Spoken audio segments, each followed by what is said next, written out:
Hey guys, and welcome back to the podcast. And I'm very excited to be joined by Justin Sherring, and we're going to be diving into Justin and his coaching career, CoachLife as well, brought us together, and all things tennis. Justin, how are you doing? Yeah, I'm great, Faizan. Thank you very much. Just had a fun time in Madrid. Mostly fun, apart from picking up a little bit of a tummy bug or a food poisoning, whatever it was. But yeah, nice to be back from that. But the tournament was good, and now looking forward to Rome. Yeah. Amazing. For those of the viewers who maybe are not too familiar with yourself, do you want to give a quick, very brief background? Yeah, sure. I'm just a tennis coach, and I think that's the important thing to say. You're nothing special. You're just interacting every day, and we're very lucky to have sort of found a purpose in life, really, and found a sort of bit of a calling and a bit of a want to do the right thing. And if you're passionate about something, then you tend to do okay, don't you, in the end? But yeah, I run the Weybridge Tennis Academy, which I've run for like 25 years in Weybridge. Bit of a Surrey guy, and I run the county program for juniors from sort of 6 years old up until the 35s. So I get to start players off, 6, 7 years old, see them early, and then sort of have them into their creaky boned, grey haired era when they sort of say, am I still playing tennis? I say, you bet your butt you are. You're doing great. But I also I'm on the tour about 14, 15 weeks of the year, and I'm the sort of the home coach trainer for Joe Salisbury, who everybody knows, top guy, Grand Slam champion, former and hopefully future world number one. Again, that's the goal. I've spent like 20 odd years, 25 years with Joe, poor guy. He's one of the guys who starts off around about 5 or 6. Spend a lot of time with Jack Draper, spent about 11 years with Jack, and consider him sort of a tennis son for me, really. He's a wonderful guy, and I love being out on the tour and saying hi to him and giving him a big hug and telling him how amazing he's doing. He's living out his childhood dreams, and nice to be able to see him still doing that. Spent a fair bit of time with Johanna Konta, so not just on the male side, worked a bit with female players, and I'm currently working with some good British talent right now that are hoping to play the junior slams for the rest of the year. So yeah, doing quite a lot. Tennis is my life, and I hope I can create a few more quality shots for you, Faizan. There you go. I love That's the that, name Justin. of your cast. I love it. Yeah. No, amazing. And what I heard from that is because you're taking on people between 6 and 35. Now I'm not quite 30 yet, so what I'm hearing is it's not too late for me yet to turn pro. So I'm gonna be talking to you lots, Justin, and Good. yeah, hopefully one day Keep going, mate. Keep going. No, but in all seriousness, it's great to have you on, and it was a very, very humble first few words from yourself. But I'm glad that you did yourself justice with the rundown. And yeah, of course, thank you to CoachLife as well for bringing us together. A great platform which brings coaches onto the platform like yourself who have great expertise.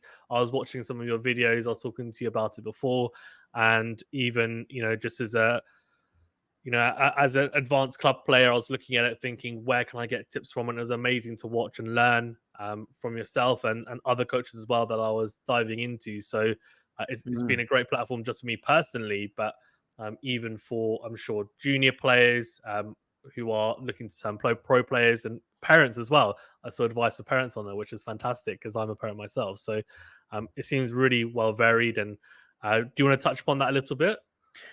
Well, yeah. I mean, they reached out to me last year, CoachLife, and I just thought the whole idea of getting a collection of coaches that have actually sort of, if you like, done it and are doing it, rather than this sort of jungle of sometimes nonsensical information that you can pick up either on social media, or, I mean, some of it's quite humorous, keeps me awake at night, sort of giggling away with some of the things that you're told to do and told to subscribe and told to like, and then you're given some completely nonsensical information, or do this if you want to get a bigger forehand, or do this if you want to get a great serve, or and it just seems to me that there's a lot of guys out there just trying to promote themselves. And the lovely thing about CoachLife is that I've noticed that going on looking through the videos myself, you know, most of the top coaches are pretty humble people. And we love our sport. We love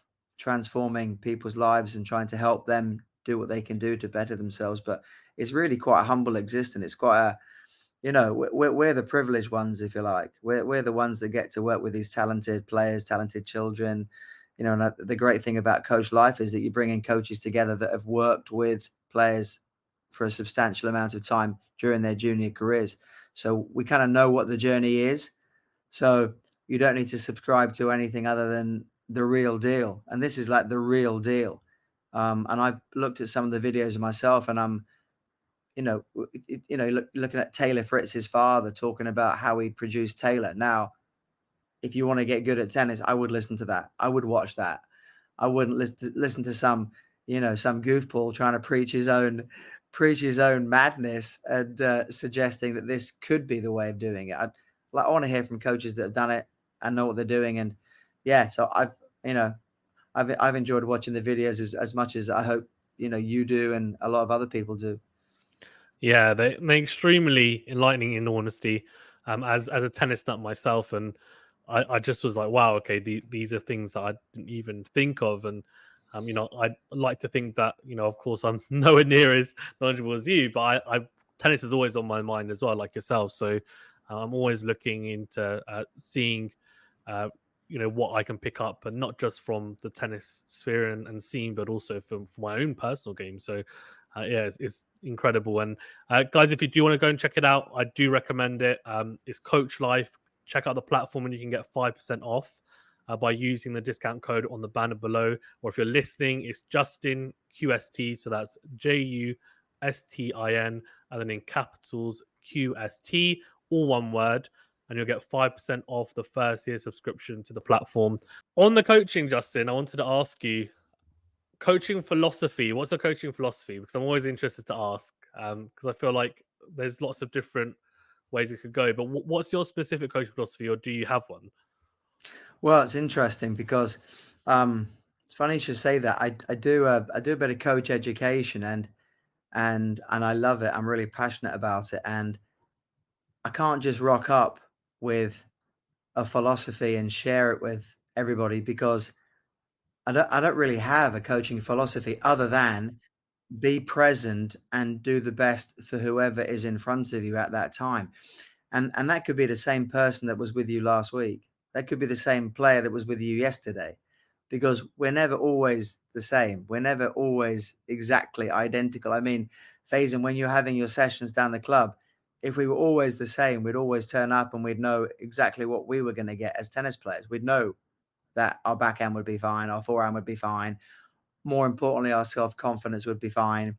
Our ability to handle nerves would be fine, because the minute that we think everything is set and we're done, almost takes a lot of the pleasure away from any type of activity, especially tennis. So I think the art of coaching, if you like, is to be able to be completely 360-degree adaptable in all of the areas: technical, tactical, physical, mental, emotional, spiritual at times.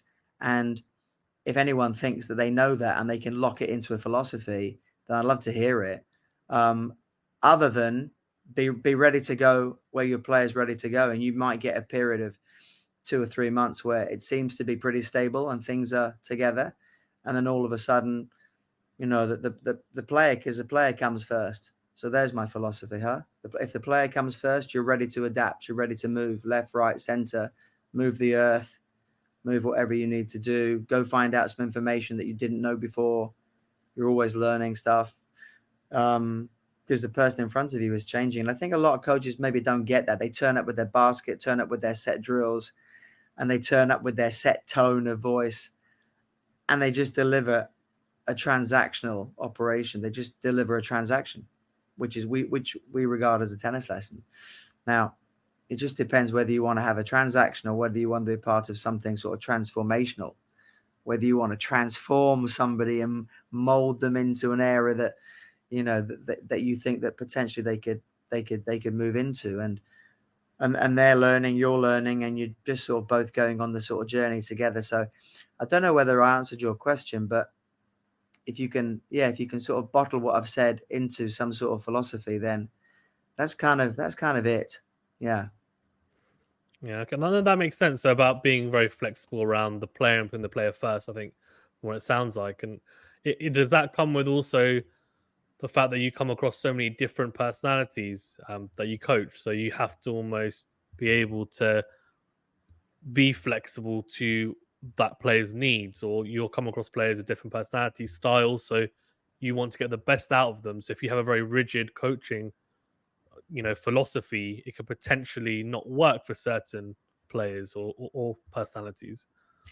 That's a really, really good point. And, you know, during my coach education that I do for the LTA, I just try and I coach more like principles than drills.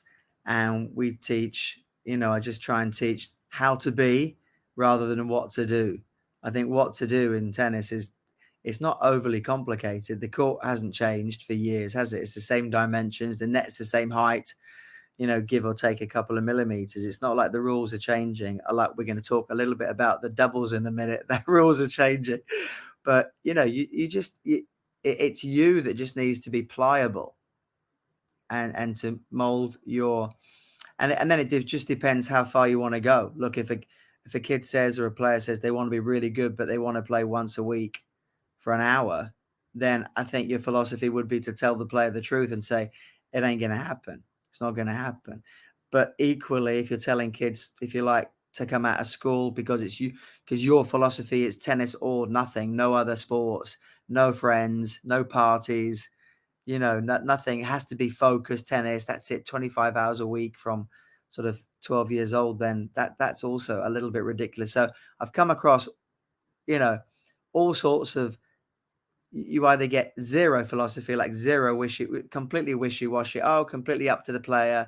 Player can lead everything. Then the best situation is just to have like a guided discovery. So even if you know where the answer is, the nice thing about, and you'd appreciate this as a, you know, good club player and you play in your matches, the thing about tennis players, especially singles players, is we want to kind of work stuff out for ourselves. Tennis players want to know that they did it.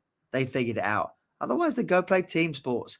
Otherwise, they go share the trophy or go ask their teammates what they think. We like tennis because we have to figure it out. And so, in a way, as a coach, you're trying to give the player the freedom to figure stuff out.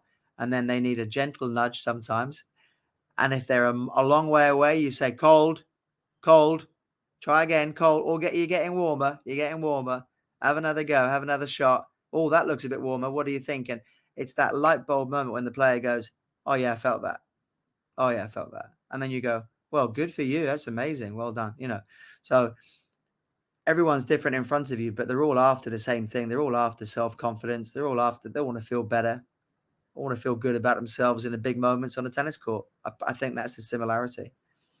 Yeah, that makes sense. And you're talking about players having to figure out things for themselves, and it's great because the problem solving skills, and they feel like they've gone through a process. I wanted to ask actually, do you feel like now with the in-match coaching, has that been taken away a little bit? Because like when you're now like you're with Joe, say for example in Madrid, you can talk to him, right? Whereas in the past you wouldn't have been able to. Has it?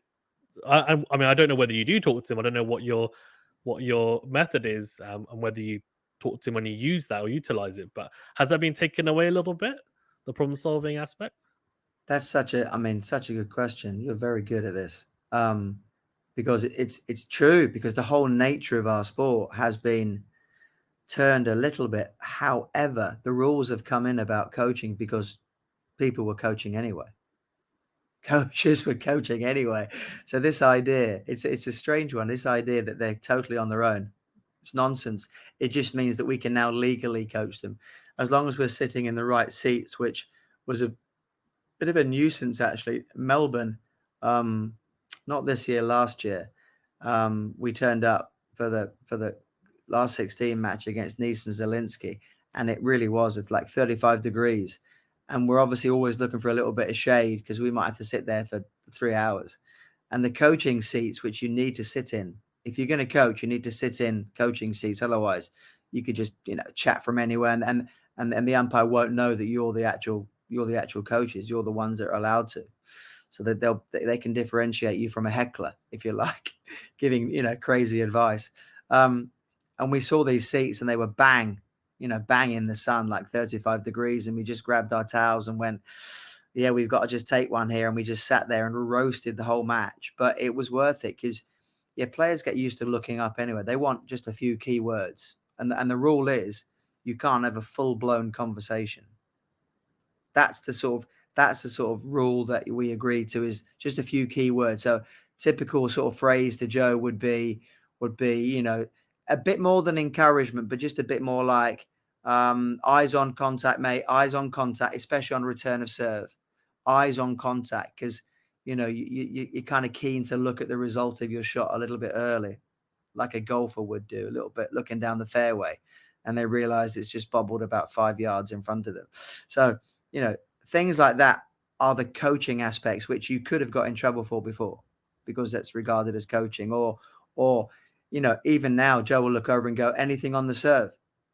Indian Wells, he goes, anything on the serve? I go, yeah, just control that toss, a little extra breath before you serve, control the toss, and keep all the speed at the top, because players can come down with the speed and the ball will fall down a little bit early. So you definitely want to have all your speed finishing at the top where the contact is. So things like that are super useful. But I always prefer if the player, including Joe, actually asks for the information, because the other thing you don't want to do is give a player that's in the mood and in the moment information, and they're like, why are you talking to me? Tennis players are very sensitive people. I don't know what your experience is, Faizan, but you're playing a match at the club, and if something's a little bit out of place, it can really bug you. It can really annoy you. We're a bit OCD like that, and we like to kind of figure things out. So if the player asks me, I prefer that way than just willy-nilly blurting out constant coaching just because you're allowed to. Yeah. I'm working on my on-court temperament. It's a work in progress. So for Joe then, and for other players, so is it about keeping it short and succinct so you don't give them information overload, and it is bite-sized remarks, right? To make sure Well, you're they're also not... trying to be very specific, because if you went on, this silly, conversation, oh, well done, yeah, you're doing well. I mean, well done and things like that are quite nice when the player needs it, but they want things that are going to make a difference, like now, like toss, mate, now, get that toss under control. Stop rushing. Take your time at the back. Extra 5 seconds, extra bounce. That's something that a player might not be aware of, but that's something specifically they can do right now in the moment that's going to make a difference. But if you're waiting for the player then to hit an ace and turn around and go, hey, thanks, that was really good, you're going to be waiting a long time, because, of course, they did it, right? They did it. They could have done it without you. So No, yeah, that makes sense. You don't see many players turning around to the coaches and going, "Great job." It's going the other way around. So what do you do? Because I mean, Joe seems relatively calm, but I don't know whether you've had it in the past with other players, or even with Joe at some point. But if a player does end up having a go at you and you're in the box, what does your reaction end up being? Like, how do you react to it in a way that is going to hopefully be positive or neutralize the situation to stop them from spiraling? well, it's funny because you do sometimes sort of have that. You have that little sort of bites back. And the best thing to do as a coach is pretty much just to ignore that. That's just their nerves talking. That's just their insecurity talking, because we're an insecure bunch, aren't we?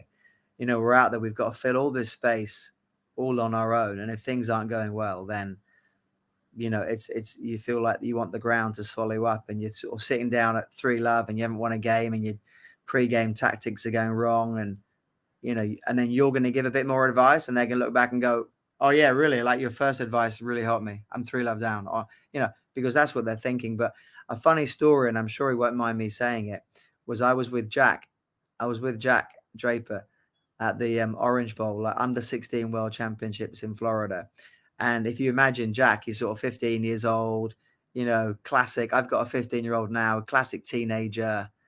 You know, it's listen. There's a lot of fun. There's a lot of love. It's amazing, but sometimes you get into it, right? And these teenagers, they're like, so I looked over at him at the change, you know, he's like 4-1 down or something, losing a little bit. I look over, try and give him a little bit of advice.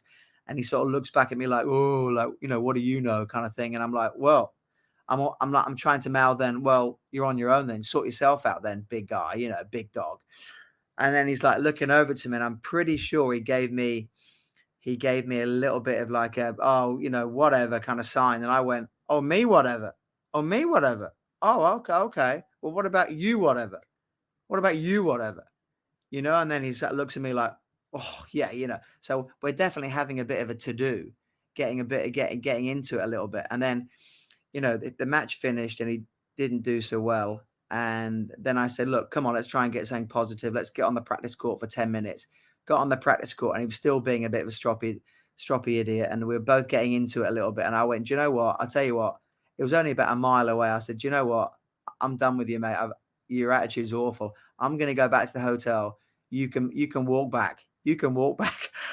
You walk back. It's fine. And he's like, fine, I will. I'll walk back. It's fine. So anyway, you know, you have like a father and son kind of tendency do. Anyway, I'm in my room. I'm thinking, well, obviously thinking, I hope he's all right. I hope he got back all right. You know, next thing I know, there's a knock at the door, and I'm going, right, I bet that's Jack. And I open the door up, and he's got a water pistol, a giant water pistol, and he is pump actioning this water pistol, this water machine gun, and just firing me full of water, saying, and that's his way of sort of saying, sorry, are we still friends, sort of thing. Most coaches wouldn't think that. I've sort of like run out the hotel room. I look down, and there's a water pistol on the floor. So he's left one for me. So we have like this water pistol battle up and down the corridor, and then you're sort of like mates again, and everything's fine. But yeah, you kind of emotions run strong, especially when players are growing and they're still going to be teenagers. They're still going to be. So you see players at that nice gentle stage when they come to you when they're 7 or 8. Hi, Justin, it's Jack. Hi, come for my tennis. And then you see them all the way through to like, what are you talking about? What are you talking about? You know, well, I've got to get my toss up a little bit higher. And you're like, okay, Jack, calm down. And then you see them at the end of the journey or in the middle of their sort of pro journey. And now all we've got is love for each other. I see him at a tournament. He's just like, come here, big guy, come here. You know, and this great big sort of 6'4" monster will embrace me, and I feel his love. So yeah, it's all part of the journey. And if you don't get into it, you're probably not going to make those little inroads into learning. So That's a fantastic story. I wouldn't want to be the hotel cleanup crew, that's for sure. After that soaking, well, that's amazing. That's it is interesting because sometimes it's you feel like with these coaching relationships as well, and even just with any strong relationships in life, you have to kind of go through these types of disagreements and then just work through it. And then once you work through it, you kind of come out better for it. Whereas instead of just ignoring it and just just letting it stay how it is. So that's an incredible story, and sounds sounds like Jack was quite the character as a teenager, as most teenagers are, I guess, as well. On Jack then, so you're talking about the Orange Bowl. I mean, what was your experience like?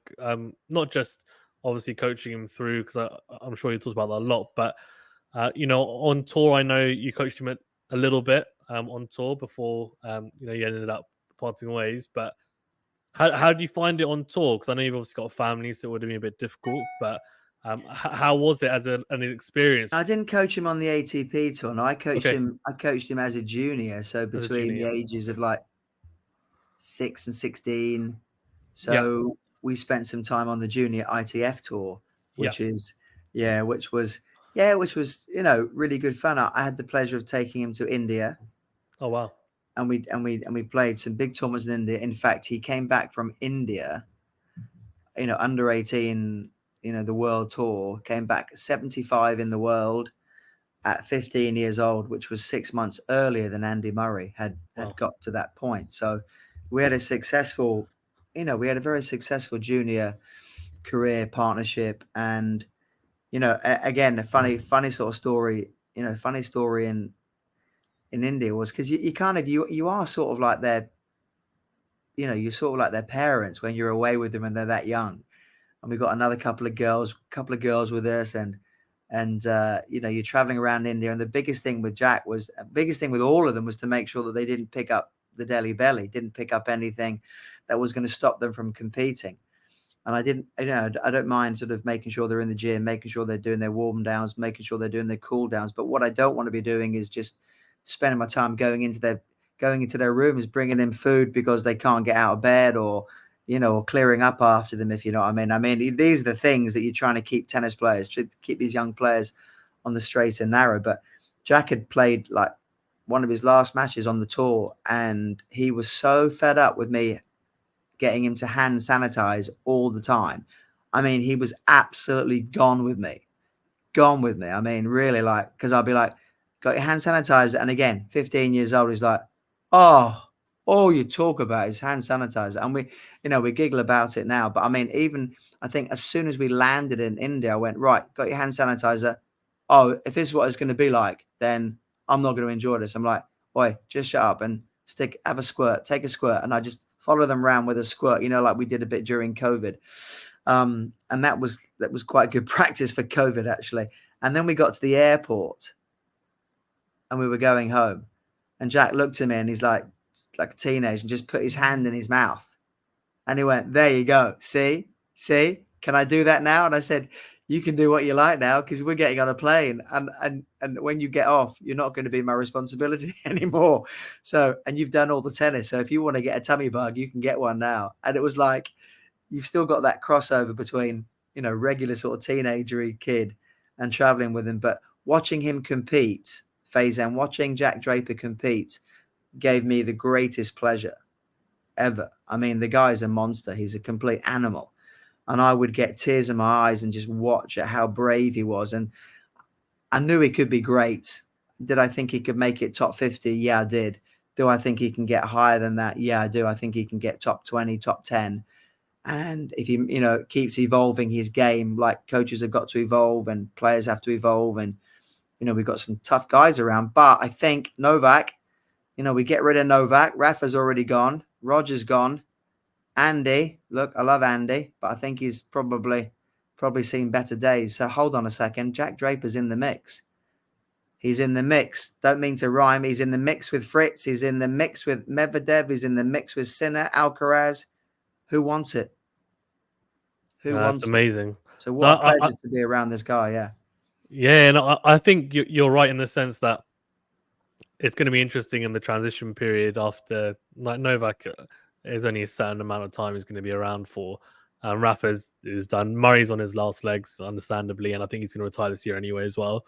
And Jack, I'm a massive fan of Jack's game, and I have been for quite a few years now. And since I think home back from an injury in the past 6 to 9 months, like, I feel like there's been like a real maturity. I'm sure you watch him a lot as well, so you'll be able to tell me better and be able to see and analyze it more. But I just feel like there's a bit more of a maturity in his game, and like a confidence, and he's moving the way that he moves as well for someone of his size is really impressive.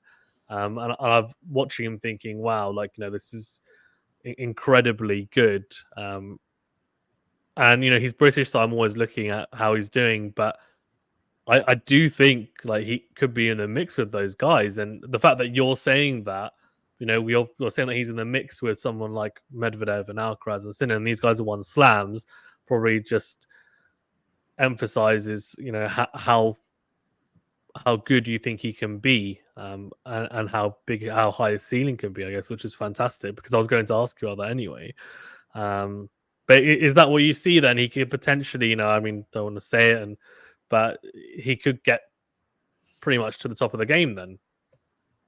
Yeah, I think he can. And I think you only know when you're out there So his level is there. His game is there. I don't think you can question that. I mean, Fritz is playing some good tennis right now, and look at the people that he's lost to recently. Fritz, Hurkacz. He's lost to good guys like Rublev.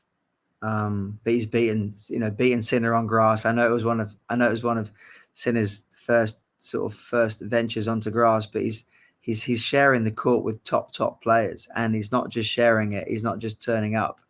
In the words of sort of Conor McGregor, I think that he's not just turning up. He wants to win it. He wants to take over. And when you know and I think that's what Jack will probably be wrestling with in the next couple of years, is just managing his desire for success and knowing exactly what it's going to take to get that success. Because, I think in the big moments is where it's at, right? In the big moments is where these matches are won or lost. And it's trusting yourself. It's practicing the calmness when you don't need the calmness, so that when you do need the calmness is part of your behavior, part of your natural response to pressure, to stress. I think he can serve better.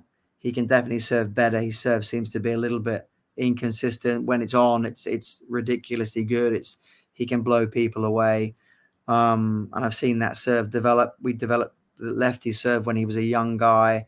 The nice thing about being a lefty is that that there's an advantage. So you can coach it at orange ball. We coached it at orange ball, trying to hit that lefty serve out wide. And I see Jack, when he's in big moments against good players go, I know you're going to go wide.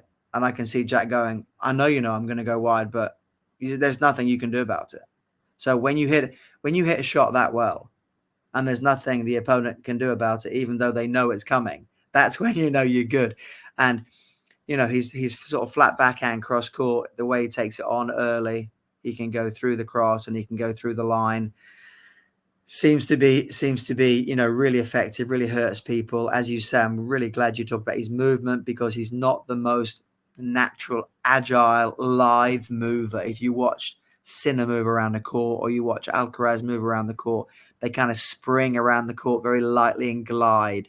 Alcaraz will like spring glide. They're just made differently. It's a bit like their joints and their muscles are sort of all got WD-40 in them. They're all like smooth and glidey. Whereas a lot of Jack's movement has come from a will to get to a ball, an absolute darn hunger to get to a ball. And it just shows that'll carry you around. In all the junior athletic reports that we used to get back, Jack was not the highest. In fact, I'm being kind. He would have been near the bottom in terms of pure athleticism.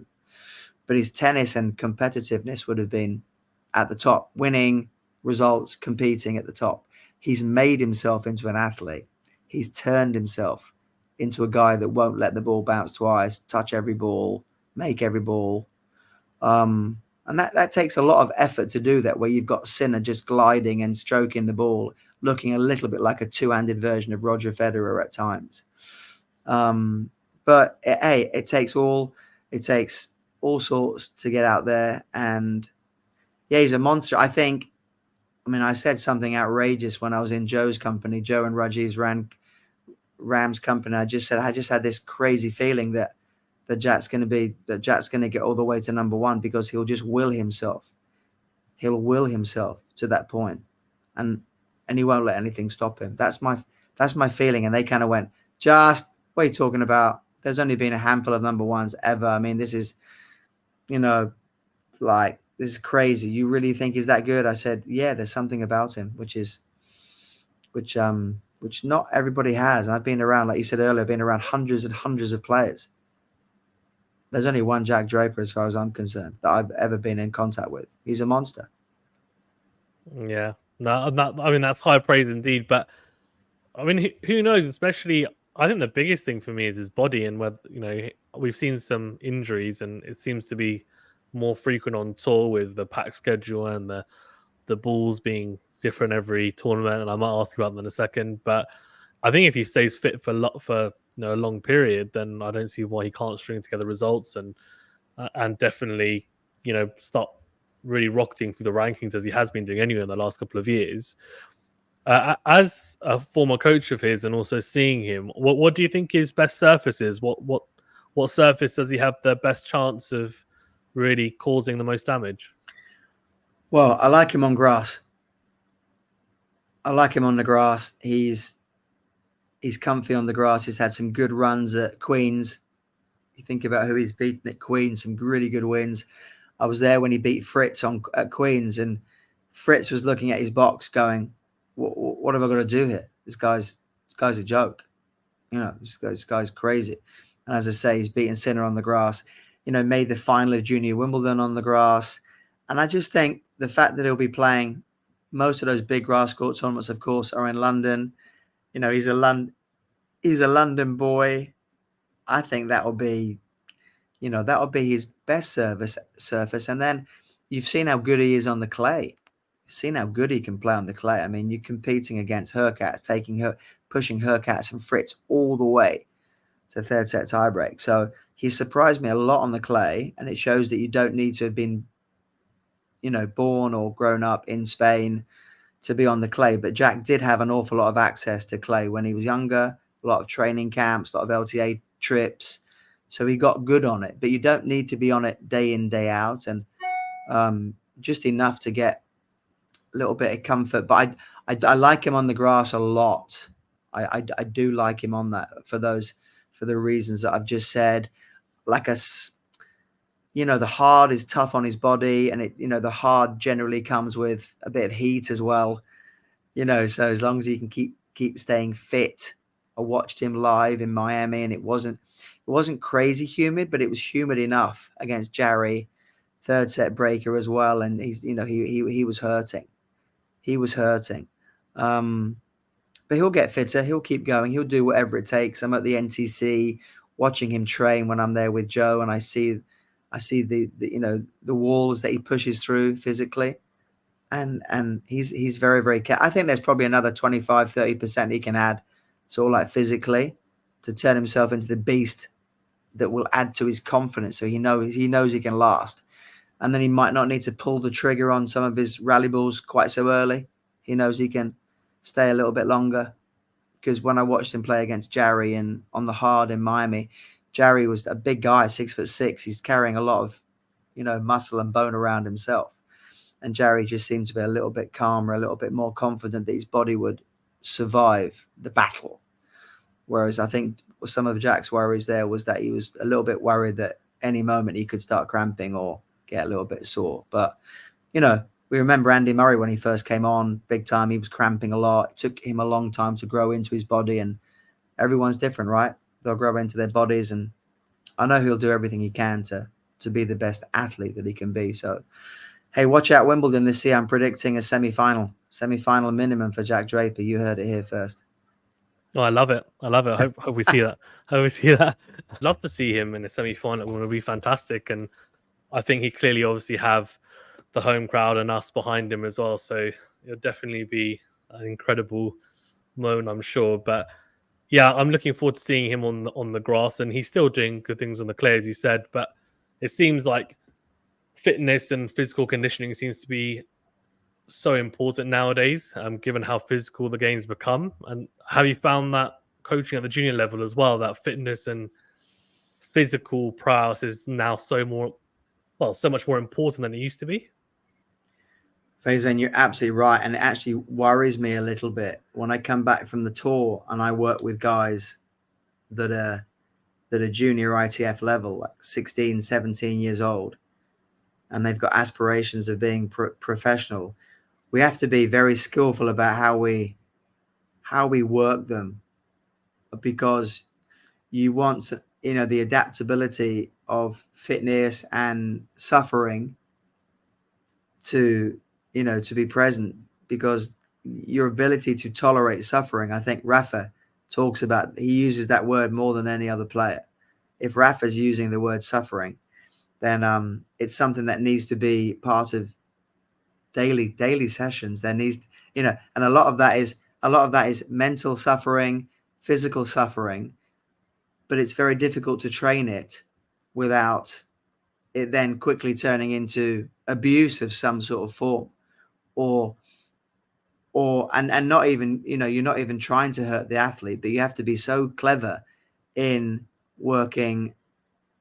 Like I sit during with the tournaments when I'm out with Joe. I'll then ask him if he's done with me for the day or for the next couple of hours, and I'll just wander the practice course, and it's brutal. The pounding of the body, the absolute pounding, and the exercises, the absolute volume of repetition that goes into. And I'm hoping that there's another way of training players where it's literally just not, you know, banging them across the court from side to side for like 3 or 4 hours and going, right, that's your training. That's it, done.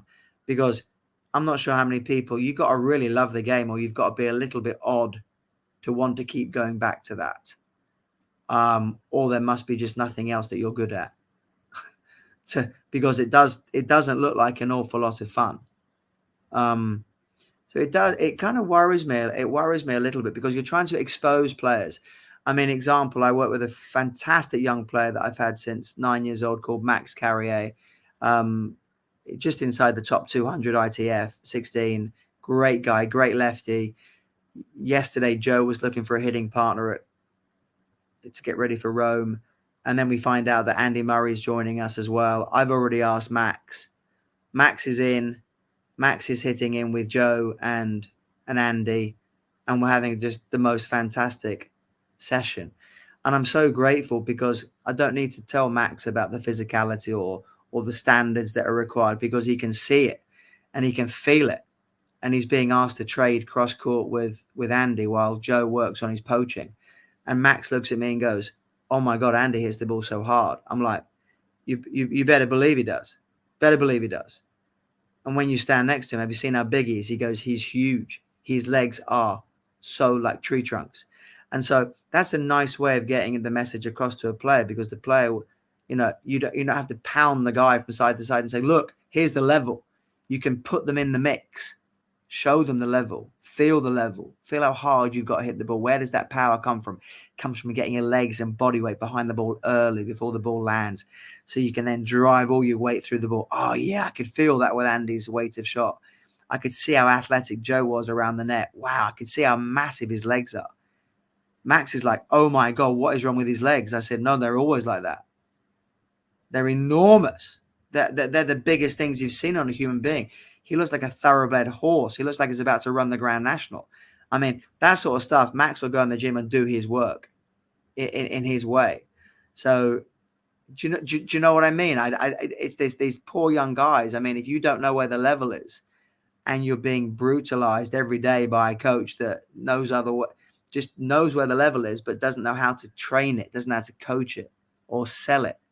It's worries me a little bit, because otherwise you're just throwing 100 eggs against the wall and you hope that one doesn't break. And that's not a philosophy that I'd like to spend my time with. Yeah, agreed. It's great because you had the opportunity to say, look, here are 2 Grand Slam champions. This is what they look like. And it's not a coincidence they look like this. And then, yeah, you can just figure out himself, right? Okay, so there's a reason why they look like this. It's fantastic. Rather than, having to try and drill it into him, which is, as you say, might be a bit of an issue. Do you think with the courts generally seem to have got slower? Do you think that's why it's become a bit more physical? And do you think they need to be a bit quicker? Like, I think even at Wimbledon, I think the courts have got a little bit slower from what I've seen as well. Is that, do you think, one of the bigger issues, or not issue, but just a bigger reason why it's become as physical as it has? Well, it could be, and I'm sure there's some science to show that the rallies are now getting longer again. But again, our athletes are getting faster. So Hurkacz can cover the court in 3 strides and smash a winner down the line at over 100 miles an hour. Now, if the court isn't going to get any bigger and the athletes are going to keep getting faster and stronger, then the rallies are going to get longer. More balls are going to come back in play. Because, I mean, if you look at what golf has done, golf have actually made a difference to the equipment, haven't they? They've changed the ball. So because, par 5s and par 4s were being reached in like one shot because the power of the players, all the nutrition, all the physical side, all the training side. These athletes are so supremely athletic and so strong and so powerful. They're covering the court quicker and they're looking for little inches, the extra centimeters. And over the course of 6 or 7 months, players are going to cover the court so much better than they used to, because the way that we measure is more specific. The way that we can act on that data is more specific. And unless the court's going to grow, all I can see is that the rallies are going to get longer. It's going to become more and more physical, because both guys are going to be pounding the ball from side to side. We already know that they're using more parts of the court than they used to in the 80s, 90s, noughties, 10. More angles are being used, more touch. And that's why we see probably the drop shot, because, guys are running so hard from side to side that the odd drop shot and that, crazy sprint in to then touch a ball. So, yeah, the rallies are going to get they are going to get longer. We're going to be back to where we were in the 80s, like 50-shot rallies at the French Open. But we're not going to get it this way with the big shape. We're going to get it through the court, pounding. And you're seeing it, seeing it a lot with the ladies' game now as well. Sabalenka and Swiatek just smashing the ball. What a great final that was in Madrid. So yeah, I mean, if you're going to be full sprint, full out, you're going to be hitting balls in the tram lines from side to side. I mean, that's your drill right now. So Faizan, next time we get on court, that'll be your drill. Get ready for it. It'll be 10 balls side to side, and I'll feed the ball into the tram lines. And then after your first go, we'll see if you understand what suffering is, and then we'll find out whether you can tolerate any more of that. We'll arrange that. I think the short answer is probably no, but let's see. Let's see how we go. But it's brutal, yeah, absolutely brutal, physical. So do you think, like, with I found that, like, for me, I think grass should be quick and clay should be slow, and that's kind of like growing up. That's how I saw it, and I feel like it's not quite as simple and as black and white as that anymore. Like, do you think there should be quite very distinct differences between the surfaces? And like, do we have too many slow surfaces, in your opinion, from what you've seen? I think you're right. It's probably gone too far the other way. We all remember when, the big serves, the booms, the Ivanisevic, the Beckers, they were just, even someone like Isner and Opelka just winning so many cheap points. And yeah, I think what you say is great. It would be lovely to think there was a real difference between the surfaces, because it would bring out different styles. It means more players would have a chance of getting in the mix because they are more like clay court specialists, and or maybe it just means that everybody will just get good at every aspect of it. A bit like cricket has changed. Back in my day, what are you, a bowler? No, I'm a batsman. Oh, are you oh, okay. Nowadays, if you can't do a bit of bowling and you can't like score 50 on the odd occasion, and you can't make a good catch and you can't sprint and stop runs, then you're probably no good to most first-class cricket teams. And I think there's this American baseball player now that's just gone for like $1 billion or something crazy, I think, in LA, and the guy's like one of the best pitchers in the league, and he's one of the best batsmen in the league. Batters in the league. So you never used to have that. So maybe it's just becoming one great big hybrid on all surfaces. But I would love to see a real difference in all surfaces, definitely. But I don't want to see too much of a difference in the balls, as you mentioned earlier, because the balls are a real problem. And unless you've been out there and you feel the weight of the balls, and you've hit with a few different balls, then these guys are finely tuned athletes. And if you haven't been out there and been in the physio room on the first 2 days of a particular tournament, and you can ask the guy in front, what are you here for? A little bit of wrist, yeah, wrist, yeah, wrist, yeah, wrist, elbow. All you got to do is off-center a few different balls, and players have to be quite careful about how they have their racket strung, etc. But you don't really know until that first hit what the ball's going to be like. And if you've had a few off-center hits, then you can get these little micro tears, little abrasions in your tendons, and yeah, it makes a difference. It's real. It's a real concern. Yeah, so I was going to ask you, like with Joe, like what's his and your personal experience been with the different balls? Like, how much of a difference does it make, like in preparation, and like does it take longer to get used to the conditions because of the balls as well? Like, it's not just having to adapt to new conditions, but also to new balls potentially as well. And like with him as well, like does he like I've had a lot of players talk about it. Are they do they feel it a lot more? Is it like a massive issue? Because it sounds like from what you're saying, it can have quite a big effect on them physically. It does have a big effect. It does have a big effect. And the first thing Joe does, the first hit that he has, that's pretty much like a environment tester. And then he'll give me the rackets and say, okay, can you string that a little bit looser, 2 pounds looser, 2 pounds tighter, the temperature, air conditions, what time we play the match. If you're indoors, of course, it doesn't, the only thing you've really got to think about is the ball. And there's one particular ball I won't abuse it on here. But there's one particular ball that we used last autumn where you don't use the ball anywhere else at all. And it's the heaviest, hardest, roughest ball. And I mean, I brought the ball back and sort of threw it at a couple of my coaches, and they've gone, "What on earth is this?" And it's just a completely different ball that we use at any other time of the year. But the surface is pretty similar. If it's indoors, you might find out that court 2 is a little bit slower than court 1. Center court's obviously going to be a little bit different because conditions, a bigger space. So yeah, these are all the things that Joe will take into consideration at his first hitting session. The way the breeze is coming across, and especially with Raj, if they're practicing together in that first session, who's probably going to serve from which end? Because Raj prefers to serve into the sun.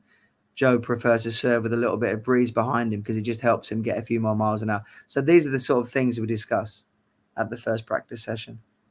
That's really interesting, actually, about the because yeah, I do play some doubles, but I'm primarily play singles, and so I don't think as much about like what you were saying about someone prefers to serve to the sun. I mean, I'd never want to serve to the sun, so it's interesting that Rajiv Ram does, and then the wind behind you makes sense with the extra miles per hour, though, for sure with Joe. And with all of these factors, of course, the cater in now. There's also the new format, which we mentioned earlier with the doubles. So you don't just have different balls and different conditions, but you've also got different rules. So how was it in Madrid? Like, how did you find it? How did Joe find it as well? Like, how was it generally, do you think, in terms of being rolled out? Are you a fan, or maybe not? No, well, I'd say what was good. It's good. Okay, here's the pluses. When you're going to start. You're not hanging around for a week beforehand, working out when you're going to start. They're not just going to call you and say, "Oh, we need you to play here or there," because you're a little bit like that. You're a bit fill-in. You feel like a bit of a fill-in act, if you like, when the singles going to finish. We're not sure when we're going to play because it involves a singles match. The idea of knowing when you're going to start, and we run all the way through. We start on Tuesday, we finish on Saturday of the second week of a Masters. That's brilliant. That's brilliant. And if you think about it, if you love your doubles, if you're a doubles fan, you know when to turn up. You can turn up on that Tuesday and you're going to see all your favorite doubles teams in action. Brilliant. And you can go from court to court to court, watch all your favorite teams. And with this sort of new format, i.e., single sign in, you might get, you think you're turning up to see Dodig, Krajcek, and they're playing Fritz and Rune. You're like, wow, this is like more banging than I love my doubles, but I also love seeing the stars as well. So you get the best of both worlds. But as far as Joe's concerned, Joe knows how to prepare properly. He knows how to prepare. We're definitely going to play Tuesday. If we win, we're going to play Wednesday. If we win, we're going to play Thursday, Friday, Saturday. Done. So now you can plan everything, and you can be even more professional. Imagine getting to a tournament on the Saturday because you think you might play on the Thursday, especially if you're going to America. You arrive on the Sunday, you got to get used to, jet lag and all that. You might play on the Thursday, but then you might not play until the following Saturday, Sunday. You might have a whole week, or you might play the first match, and then you might have 4 days in between. And then you wonder how teams sort of stay in peak condition. and motivated. So I loved it. I think the players loved it. The shot clock was too short. 15 seconds is too short, especially if you're playing on a big court and you've got to have a towel and you finish the point way back at the back here, then you've got to get back and serve. So we got caught out a couple of times on that. So I think it'll probably be, I think 20 seconds would be smart. And we stick to 20 seconds. I think that'll probably come out of that because 15 was too short, but the rest of it was fine. You know, movement, that was weird as a coach, hearing all the crowd moving. You're lucky to get a crowd, but, you know, I also see it from spectator. You know, what are you doing? You're waiting behind a roped barrier. You can't come in for like 3 games because you happen to miss the changeover, and you spent a lot of money on your ticket. So there must be a way, like come in quietly, say to spectators, come in, and don't come in talking on your phone going, hello, yeah. You know, it doesn't mean that. It means come in quietly and there can be some movement. But I can also see it's a little bit off-putting. If you're down one end and you're serving into those people moving, if the people are moving at the side, then it's not an issue. So there's a few things to iron out, but I think it can work. I really do. Nice. I'm one of those weird people that thinks that the crowd, as long as they're not being super noisy, like you said, and they're moving, then to me, I'm like, I should be able to deal with it, or they should be able to deal with it. But then I'm not a pro player. So it's easy for me to say. But you've got these like metal benches. Yeah. And when people are moving on metal stairs and metal benches, it's not so much the movement, it's the noise. Okay. So you got the noise and the movement. If they're just moving on grass or, you know, moving on soft wood or something, but because they're sort of makeshift stands and you get like 2 or 3 people moving at the same time, it's just quite noisy. It took me a little bit of time to think, oh, hold on a second. And then I thought, oh no, they're allowed to. They're allowed to just willy-nilly come and go. But I think it's just about being polite. A bit like you just said, walking behind the court at a tennis club, you would kind of just wait until there's a tiny pause. Just wait until, don't move during play. I mean, so if you could ask the spectators, obviously not during play, but, you know, between, as soon as the point finishes, make your move, and then, but to wait to a change of ends. And, you know, you have like, of course, in doubles, it's sudden death juice. But if you get, you know, you could be out there for 10 minutes and you spent like 50 quid on your ticket and you're going, come on, let me in. This is crazy. It's crazy. Yeah, for sure. No, for sure. Well, Justin, I don't want to take up more of your time. You've gone on longer than expected. So I appreciate your time for sure. And good luck to you and also Joe and Rome and for Roland Garros and onwards. And as I said, we might bump into each other anyway during the grass court swing, so we can catch up. And hopefully, maybe when you're not on tour and you've got a bit of off time, we can catch up and you can put me through my paces, running side to side, and enjoy watching me suffer.